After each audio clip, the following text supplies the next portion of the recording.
Nestled in the rugged Highlands of Scotland, where three mighty sea lochs converge, stands the enchanting Eilean Donan Castle. This island fortress is surrounded by awe-inspiring scenery and has become one of Scotland's most iconic and often photographed attractions. The island's history stretches back to the 6th century, but it wasn't until the early 1200s that the first stone fortification emerged. Built as a bulwark against Viking invaders, this castle has witnessed centuries of turmoil and transformation. Over the years, it has been constructed and rebuilt at least 4 times, each version reflecting the shifting sands of Scotland's feudal past. The 14th century iteration is said to have been 5 times the size of today's structure, sprawling across nearly the entire island. Following a fierce siege in 1719 during the Jacobite Rising, British troops reduced Eilean Donan to ruins. It lay in desolation for almost 2 centuries until 1911, when Lieutenant Colonel John MacRae-Gilstrap acquired the island. Guided by a vision of restoration, he meticulously revived the castle, reopening its storied halls in 1932 after 20 years of painstaking renovations. However, this picturesque stronghold holds more than just historical allure. Whispers of the supernatural beckon from its shadowy corners, making Eilean Donan Castle a magnet for ghost hunters and thrill-seekers alike. Among its many spectral residents is a Spanish soldier, beheaded during the 1719 siege, who is often glimpsed wandering the grounds where the gift shop now stands, sometimes cradling his severed head under his arm. Visitors and staff alike have dubbed him Carlos, and report hearing his echoing footsteps after dark. Another restless spirit, known as Lady Mary, roams the castle's bedchambers. While some claim she is Mary Queen of Scots, her true identity remains a mystery. Eilean Donan's eerie tales are complemented by inexplicable sightings of strange creatures in nearby Loch Duich. As a sea loch, these mysterious apparitions have fueled speculation and wonder, heightening the castle's enigmatic reputation. One of the most fascinating legends tied to Eilean Donan is the tale of the Raven Skull. It tells of a 13th century clan chief who, eager to debunk an ancient superstition, had his newborn son drink from a raven's skull. Though initially dismissed as folklore, the boy grew up to communicate with ravens, culminating in a prophecy that strained the father-son bond. Banished by his father, the young man journeyed abroad, using his avian gift to rise to prominence before returning to fulfill the prophecy and establish his legacy by constructing Eilean Donan. Even today, the castle's haunted history permeates its walls. Records indicate that in the 14th century alone, at least 50 individuals were executed on its grounds, their heads gruesomely displayed as a warning. Given such a blood-soaked history, it's surprising there aren't more confirmed hauntings. While some legends place Mary Queen of Scots among its phantoms, her purported appearances in other Scottish castles leave her presence here uncertain. Eilean Donan Castle remains an emblem of Scotland's wild beauty and turbulent history, wrapped in layers of spooky legends and supernatural mysteries that continue to captivate the imaginations of all who visit.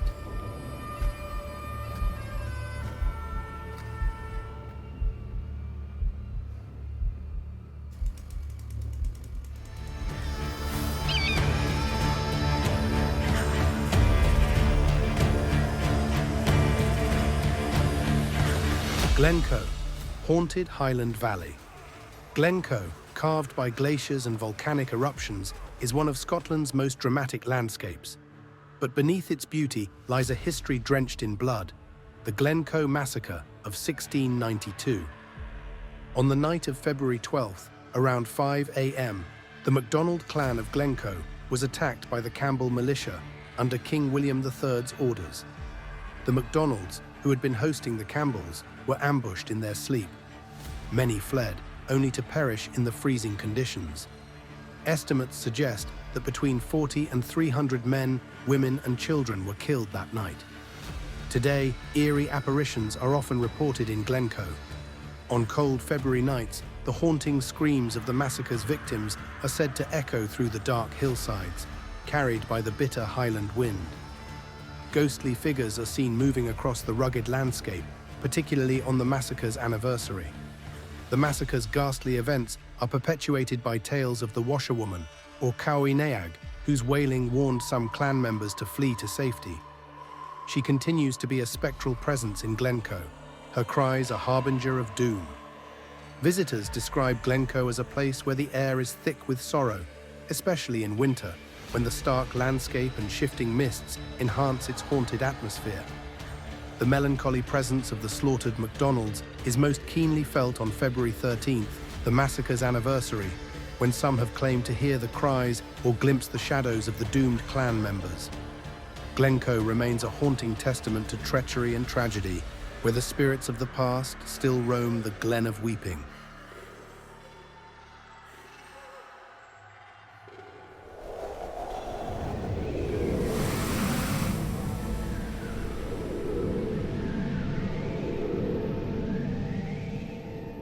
Few places harbour as many restless spirits as St. Andrews Cathedral. Built on Fife's cliff tops, it once housed relics of St. Andrew brought by the Greek monk Regulus. Now in ruins, it remains a gathering place for spectres.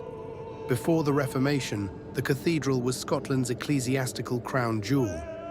In 1559, a mob led by John Knox destroyed its interior, and it rapidly declined, turning into a haunting ground for both friendly friars and vengeful spectres. In 1393, Prior Robert de Montrose was murdered by a resentful monk named Thomas Plater. Visitors have since encountered a ghostly monk on the spiral stairs of St. Rule's Tower, believed to be Montrose, offering spectral assistance. Nearby, the Pens, a street with medieval arches, gives off a ghostly air. During the plague, pilgrims were turned away and left to perish here. It's known as the Nun's Walk, where some have reported being watched or encountering a veiled woman revealing a mutilated face with her lamp. The most active spirit, the White Lady, roams the graveyard near the haunted tower. Described as radiant and beautiful, she's often seen in a long white dress. Fishermen once fled in terror after witnessing her pass through an iron gate. This square tower is speculated to contain relics from the pre-Reformation era. In 1868, a crypt was discovered with mummified bodies, including a young woman in a white dress. Legend says if you put your hand through a gun loop in the tower's chamber, you might feel the White Lady's grasp. St. Andrews Cathedral intertwines Scotland's spiritual and spectral history, drawing visitors intrigued by its ghostly lore. Whether seeking historical insight or an eerie encounter, the cathedral's tales of restless spirits continue to captivate.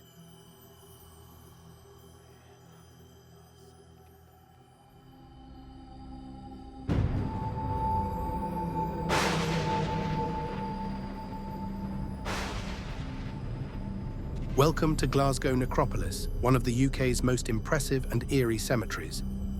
Established in 1832, this City of the Dead sprawls over 37 acres and is the final resting place for up to 50,000 souls. Overlooking Glasgow Cathedral, the necropolis is known for its breathtaking architecture and haunting atmosphere. The most infamous legend here is the Gorbals vampire, a terrifying figure said to be over 7 feet tall with razor-sharp teeth. In 1954, panic gripped the area when hundreds of local children descended on the necropolis to hunt the supposed vampire. Another chilling presence is the ghost of a woman in white, often seen gliding among the tombstones in the early hours. Visitors report hearing eerie voices and whispers at night, and some even claim to see statues move as if alive. Enter through the Bridge of Sighs, modeled after its Venetian namesake, and immerse yourself in the Gothic splendor.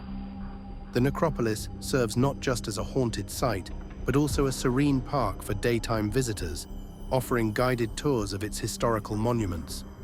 Whether you're a history enthusiast or a ghost hunter, Glasgow Necropolis promises an unforgettable and chilling experience.